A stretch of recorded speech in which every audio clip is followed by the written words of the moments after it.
Benedict means by primordial nucleus. If Benedict was talking about the true seventh-day Sabbath, he might have a point, at least to some extent, about being the nucleus around which all else circulates, but he's talking about Sunday observance, not the Bible Sabbath. Today, the Pope continued, it is more than ever necessary to reiterate the sacred nature of the Lord's Day and the need to participate in Sunday Mass. So the Pope's point is that Sunday worship, and in particular Sunday Mass, is the essential sacred moment rather than God's sacred holy Sabbath. Sunday was not chosen by the Christian community, he wrote, rather by the apostles, indeed by Christ himself, who on that day, the first day of the week, arose and appeared before the disciples. Each Sunday celebration of the Eucharist enacts the sanctification of Christian people until that Sunday without end, the day of the definitive encounter with God, with his creatures. Of course, the Pope is historically wrong about the day being chosen by Christ and his apostles. There is not one shred of biblical proof for that. In fact, the Bible actually supports the opposite conclusion, that the ancient Sabbath was maintained by Christ before his death and by his apostles after his resurrection. His resurrection in no way authorizes a change in something as clear and potent as the Ten Commandments. The Catholic Church is not the only church calling for Sunday rest. Evangelicals have often urged that the Ten Commandments were done away with at the cross, something that Rome has never historically said. But this teaching only opened the floodgates of immorality, and now evangelicals and others have switched their tactics. They can see that unless the Ten Commandments play an important part in the lives of the people, society will become increasingly immoral. For quite a number of years now, the Protestants and evangelicals have resurrected the idea that the Ten Commandments must be kept as a barrier against immorality. They teach, however, that the Sabbath has been changed, or rather done away with at the cross, and advocate Sunday observance instead. Ellen White predicted that this would happen. She wrote in Great Controversy 586 that the blame for the moral decline is largely laid at the feet of Sunday-keeping religious leaders, because they do not want to obey God and keep the true Sabbath in accordance with God's law. And as the claims of the Fourth Commandment are urged upon the people, it is found that the observance of the seventh-day Sabbath is enjoined, and as the only way to free themselves from a duty which they are unwilling to perform, popular teachers declare that the law of God is no longer binding.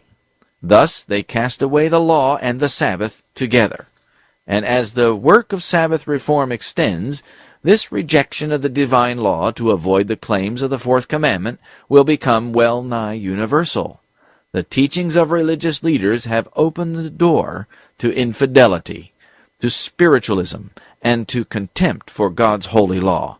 And upon these leaders rests a fearful responsibility for the iniquity that exists in the Christian world. So it is essentially the religious leaders who have taught that it is not necessary to keep the law, or that the Ten Commandments were done away with at the cross, which has brought the moral problems that exist in our world today. But now, many of these same churches have switched their position. They still teach that it isn't necessary to keep the Bible Sabbath, but are now urging that the Ten Commandments must be kept, and that Sunday must be observed as a day of rest, in order to improve the morals of society. I'll read it to you from Great Controversy 588 and 589. Then I will read to you from a prominent and popular evangelical preacher. Yet this very class, that is, those who claimed that the law was no longer binding, put forth the claim that the fast-spreading corruption is largely attributable to the desecration of the so-called Christian Sabbath, and that the enforcement of Sunday observance would greatly improve the morals of society. This claim is especially urged in America, where the doctrine of the true Sabbath has been most widely preached. Just before the last Ten Commandments Day, in May of 2006, one of the most famous evangelical preachers, Dr. D. James Kennedy, the pastor of Coral Ridge Ministries in Coral Ridge, Florida, who has thousands upon thousands of followers, published a new book just in time for the Ten Commandments Day celebrations called Why the Ten Commandments. In it, he skillfully argues that the Sabbath is still to be kept in modern times. One of the key points he makes is that the morality of a nation depends on keeping the Sabbath. I'll read it to you. Have you ever heard the old saying, he writes, "As goes the Sabbath, so goes the nation"? It's true. When the Sabbath becomes profaned and desecrated, a nation sinks deeper and deeper into the mire of sin, and that has a profound negative impact on any country. And if we are looking for another practical reason to keep the Sabbath holy, here, surely, is an urgent one. Christians need to understand that the keeping of the Sabbath really does create a moral climate in our culture. It promotes an awareness that God and His ways and His laws are important to all of us. Without public morality, our secular laws have less meaning. The result is that lawlessness rises, and our nation sinks into crime, fear, disorder, and injustice.